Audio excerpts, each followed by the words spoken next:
Amelia, my mother said sharply, do stop hovering. You look nervous, and it's giving me a headache.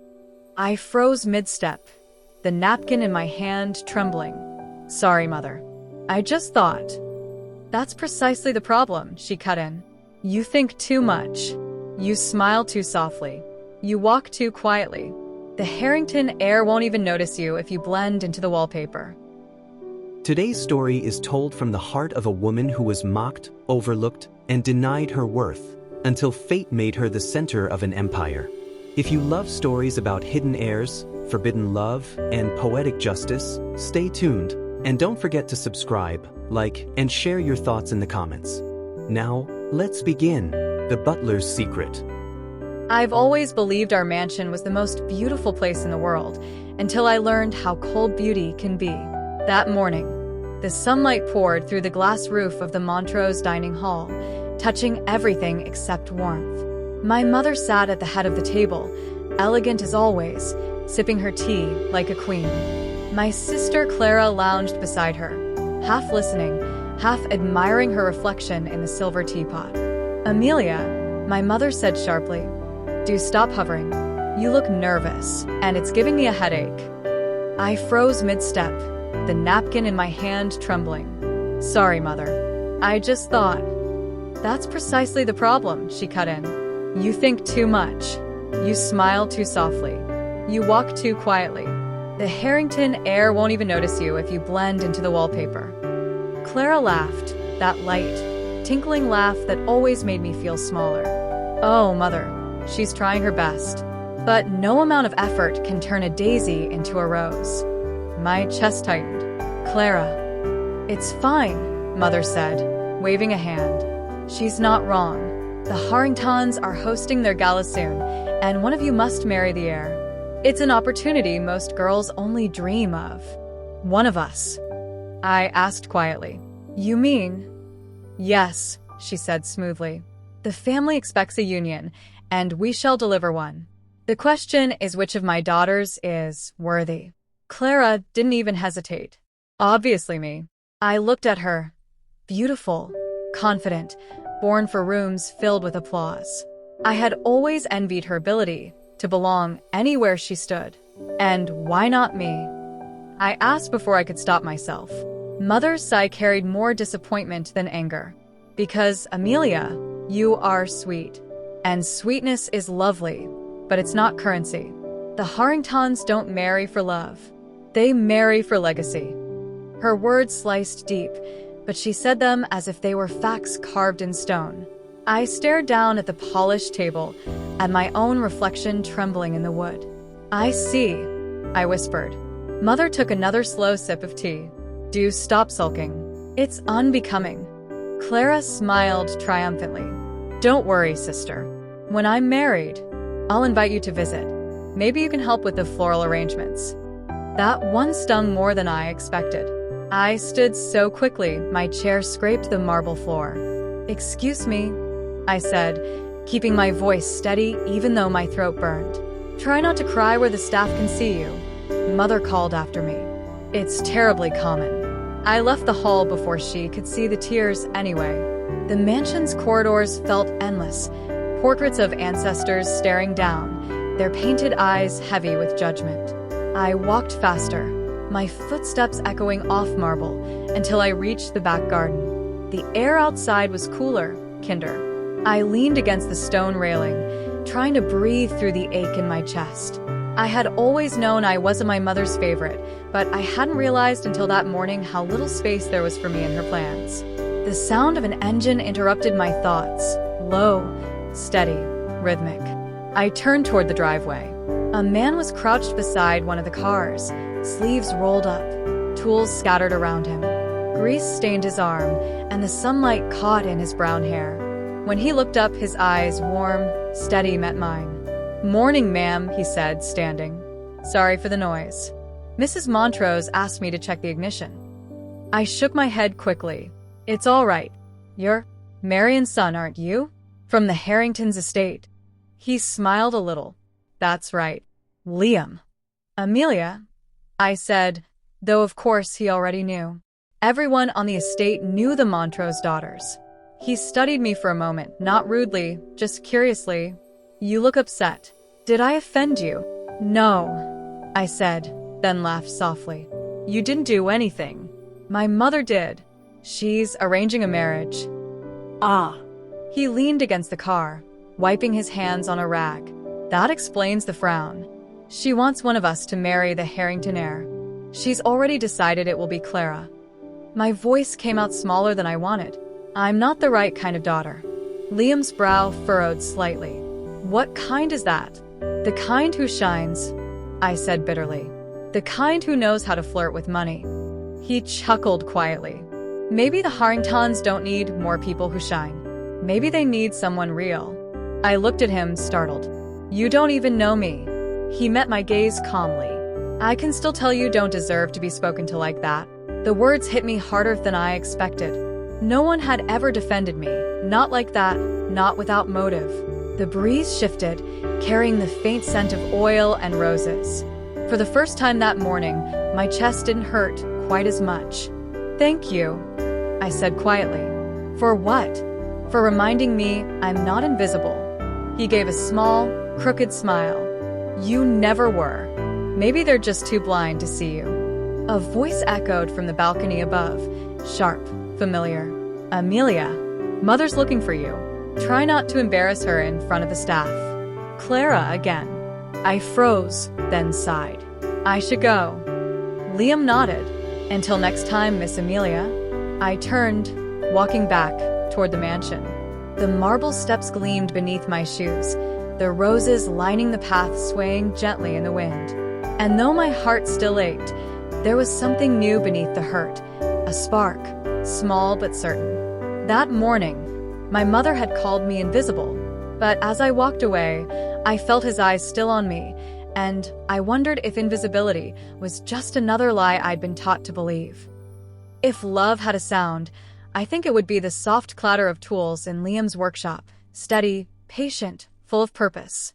That's where I found my freedom, in the quiet hours stolen between my mother's expectations and my sister's laughter. The workshop smelled of metal and sunlight, and though it was nothing like the rose-scented halls of the Montrose mansion, it felt more like home than any room I'd ever slept in.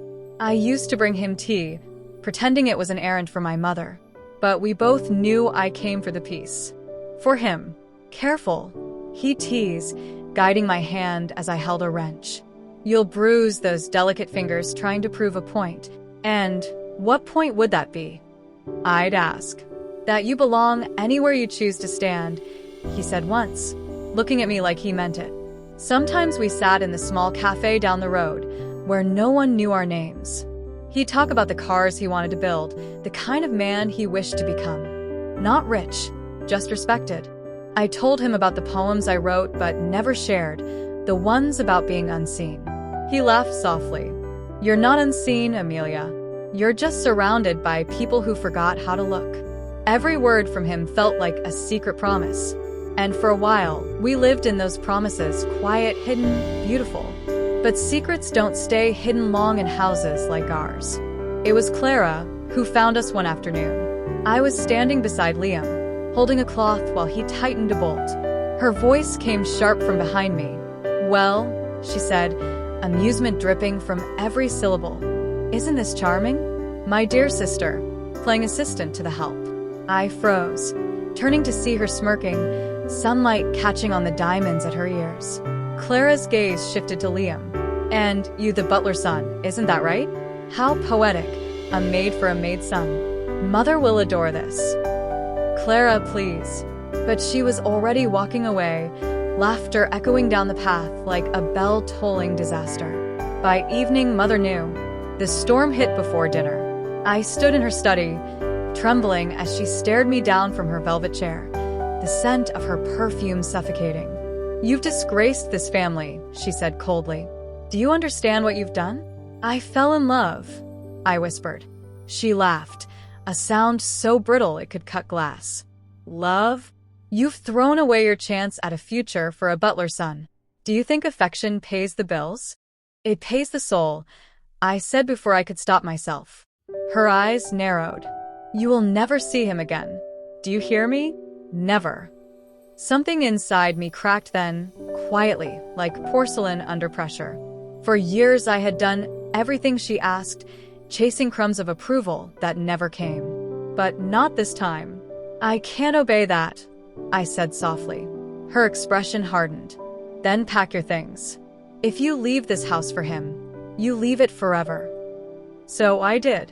I left without a farewell, my heart pounding as I crossed the threshold of the mansion I had once called home. The night air felt cold, but it carried something sweeter than perfume: freedom. Liam was waiting for me outside his workshop, worry etched in his face. When he saw me, his eyes widened. Amelia, what happened? I tried to speak, but my voice broke. He reached for me, and I let the tears fall into his shoulder. She said I have to choose, I whispered, and I choose you. We didn't have a grand wedding or a witness hall filled with chandeliers. Just Marian, his mother, standing beneath an old tree, her kind eyes glistening as she joined our hands. She'd be proud of you, Mr. Harrington, she murmured to her son, though I didn't understand the weight of those words then. We said our vows in whispers, the night wind carrying them away like prayers. No gowns, no music, only love, raw and unpolished, the kind no one could steal. When he kissed me, I wasn't the unwanted daughter anymore. I was simply Amelia, a woman who had finally chosen herself. And though I didn't know what waited ahead, I knew this much. Even if the world looked down on us, I'd rather walk through the shadows with him than sit in the light without him. The Harrington ballroom shimmered like something from a gilded dream, and that's exactly how it felt to everyone who mattered. Chandeliers breathed light over polished floors. Waiters moved in silent choreography, and the room hummed with a low, satisfied pride of people who'd built their lives on others' smallness. I was there because my mother made me useful. I arranged flowers, smoothed linen, and kept my head down while Clara smiled and bathed in the attention she'd been designed for. Daniel stood beside her, practiced and polite, while Mom floated near the front like a trophy on two legs. Liam was supposed to be at the back, adjusting lights, a maintenance hand among the shadows. He wore his work jacket, hands rough from honest labor, and something in him looked oddly out of place under the chandeliers. I watched him from the sidelines, grateful for the way his presence steadied me. The master of ceremonies raised his voice, and the room fell into the hush of the important. Ladies and gentlemen, he said, we gather not only to honor the memory of Richard Harrington, whose legacy towers over our city, but to name his successor. It is the board's honor to declare Daniel Harrington as the rightful heir of Harrington Industries. Applause, smiles, the flash of cameras. Daniel bowed. Clara glowed. My mother beamed like she'd won the grandest prize. Then a thin voice cut across the ripple of clapping. At first, I thought it was the cough of age, a soft interruption, until the whole room turned and saw her. Marian, small, stooped, but with a courage I have rarely seen in anyone, stood at the doorway. Her uniform was neat but faded. Her face was a map of years in service. She walked forward, someone steadying her by the elbow, and the hush deepened until you could hear the chandeliers. That title, Marian said, and the tremor in her voice held like an accusation, belongs to my son. If the chandelier had fallen, it could not have made a louder sound. Plates forgotten mid-clink, conversations seizing like birds in flight. Mom's smile collapsed into something taut and white. Clara's lips parted as if she might say something, but no words came out. Marian, someone murmured. What are you saying? She met every stunned face in the room with one fierce, tired look. I was young when Mr. Harrington took me into his confidence. He loved me in his way, and I carried his child. The late Mrs. Harrington paid me to leave, arranged a marriage for my good name, and ordered my silence. I kept it out of fear. For 30 years, I have carried the secret to my grave.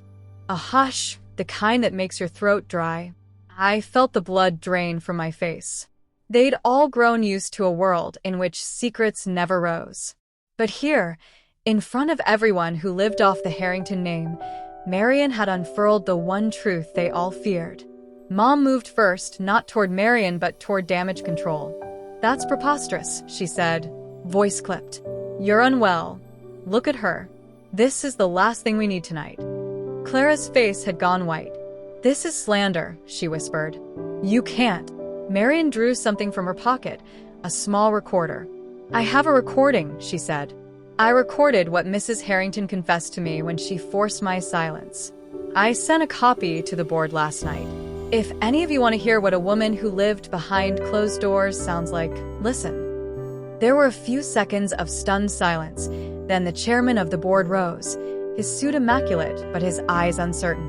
"If there is evidence," he said slowly, "we must examine it. For the sake of the company and the family's legacy, this must be investigated. We will order a DNA test immediately." "You'll ruin everything," Mom hissed, all mother and steel. "If you go forward with this, you destroy an agreement that secures our daughter's futures." Her voice hardened. "Marion, walk away. For your son's sake, for everyone's sake." Marion's face, so small and lined, was like flint. "I was offered money to be quiet," she said. "I took it because I feared what would be done to him if I refused. The past is heavy, but it doesn't belong to them to keep any longer." Liam stood very still, like a statue that hadn't yet decided whether to break. He had not spoken through any of this. He stood at the back, jaw clenched, eyes searching, like a man listening for a verdict that might reshape his life. Later that day, after heated private meetings and legal counsel, the board agreed. DNA testing would proceed. The room smelled faintly of fear and old perfume, the kind that clings to silk and reputation. In the quiet that followed, as guests left, as people whispered about us in ways meant to wound, I found Marion by the service door. She took my hand with a tremor. "You shouldn't have to see this," she whispered. "I should," I said. "He is my husband." She squeezed my hand, and there was gratitude in her face. "You have always been kind to him. That alone is enough to make me brave." The tests were clinical, sterile.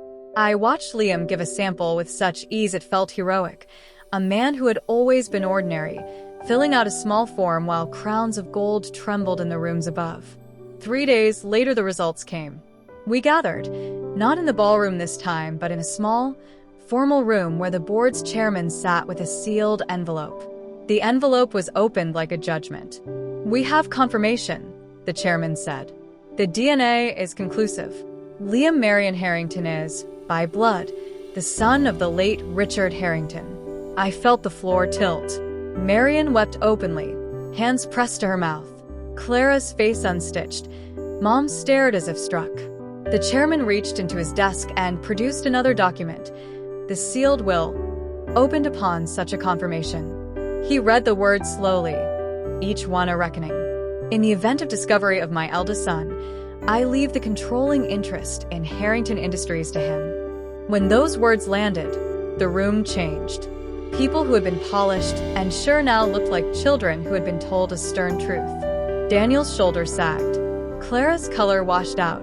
Victoria, my mother, met my eyes, and for one heartbeat I saw the real beating heart behind her composure. Fear, naked and raw. Liam did not crow. He took Marion's hand and kissed her knuckles. "I never wanted a throne," he said quietly. "I only wanted to be known." And in that hush, as the old order started to unmake itself, I realized that the life I had stepped into, of being called plain and kept in the margins, had given me a strange gift. I had learned how to see a man like Liam and to choose him. It was a choice the Harringtons could not have predicted. The world learned Liam's name before the sun rose that morning. News outlets screamed headlines they'd never imagined. Maintenance worker revealed as true Harrington heir. Scandal at naming ceremony shakes high society. I watched from the office window of the Harrington headquarters, glass walls now echoing with whispers that used to sound like orders. Everything was different, yet somehow Liam remained exactly as he was, calm, grounded, quietly steady. Where others scrambled to salvage what was left of their power, he chose compassion. He refused to humiliate Daniel, offered him a place in the company, and insisted the staff keep their jobs. People called it Grace. I called it Liam. The press conference was a spectacle.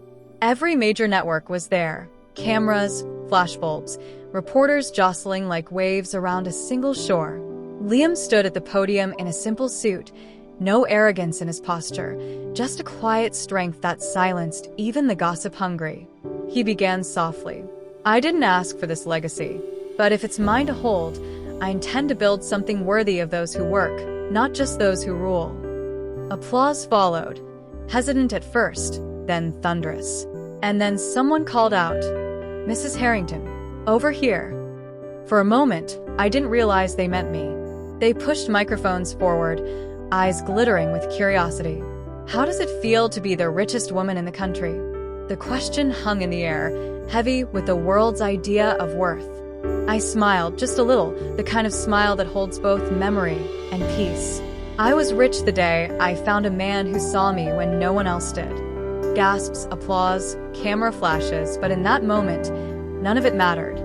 Liam's hand found mine, his thumb brushing the back of it like an unspoken vow. Weeks later, the headlines changed again.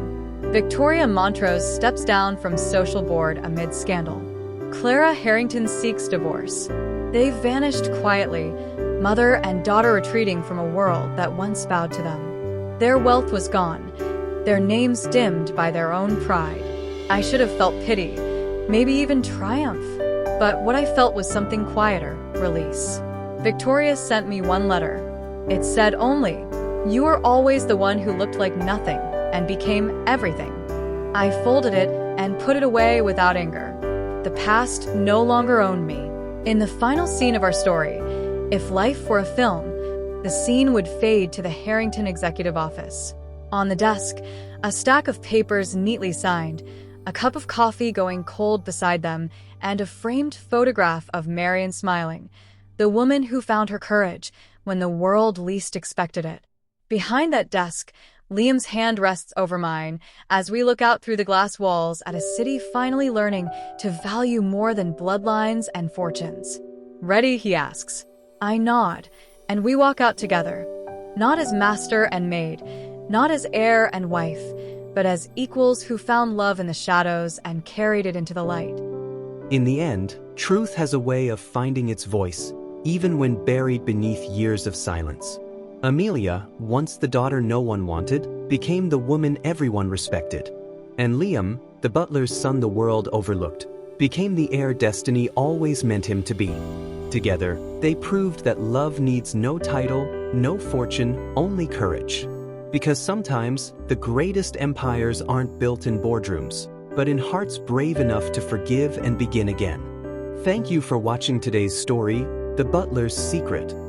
If you felt something in your heart today, don't forget to like, subscribe, and share your thoughts in the comments below.